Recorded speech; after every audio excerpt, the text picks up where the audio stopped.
पाण्याच्या सत्याग्रहाला गेला होता तेव्हा बी हल्ला झाला. दोन्ही यायला मी तुम्हाला जाऊन विनंती करत होते, तरी बी तुम्ही गेला. आम्हाला तुमची लई काळजी वाटते हो. पण मग मी काय करू? माझ्या जीवाची पर्वा करत मी माझ्या घरामध्ये लपून राहू का? लपून राहा असं मी म्हणत नाही साहेब, पण स्वतःच्या जीवावर उदारून हे समजा कशा पायी चाललंय. सफाई करताय म्हणजे आपल्या समाजावरती अन्याय होतोय म्हणून चाललंय हे. ते काय मला उमगत नाही का साहेब, पटतंय बी. तुमच्या एवढ्या वेळा हल्ला झाला, तुम्हाला भ्या नाही का वाटत? कितीही हल्ले झाले तरी सुद्धा मी आता शांत बसणार नाहीये. जेव्हा बाबासाहेब सभेसाठी निघतात आणि तेवढ्यात रमाई त्यांना थांबवतात. जसं की तुम्ही या व्हिडिओमध्ये बघितलं, बाबासाहेबांना सभेसाठी निघायचं असतं, तेवढ्यात रमाई त्यांना थांबवतात आणि रमाई त्यांना बोलतात पाण्याचा सत्याग्रह होता तेव्हाही तुमच्यावर हल्ला झाला, काळा राम मंदिरचा सत्याग्रह होता तेव्हाही हल्ला झाला.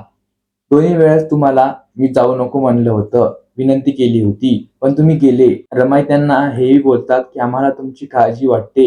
तर बाबासाहेब त्यांना बोलतात तर मी काय करू, घरात बसून लपून राहू का? तर रमाई त्यांना बोलतात लपून राहा असंही मी बोलत नाही, पण तर रमाई त्यांना हेही बोलतात स्वतःच्या जीवावर धोका टाकून तुम्ही कशासाठी करताय? तर बाबासाहेब बोलतात तर आपल्या समाजावर एवढा अन्याय होतोय यासाठी हे सर्व चाललेलं आहे. आणि रमाई त्यांना हेही बोलतात हे तर मलाही पटत आहे, पण तुमच्यावर एवढे हल्ले झाले, तुम्हाला भीती वाटत नाही का? किती हल्ले झाले तरी मी कोणाच्या बापालाही भिणार नाही. किती महान ते बाबासाहेब, किती निडर ते बाबासाहेब. तुम्हाला ही व्हिडिओ कशी वाटली ही कमेंटमध्ये नक्की सांगा आणि व्हिडिओ आवडल्यास व्हिडिओला लाईक करायला विसरू नका. जय भीम.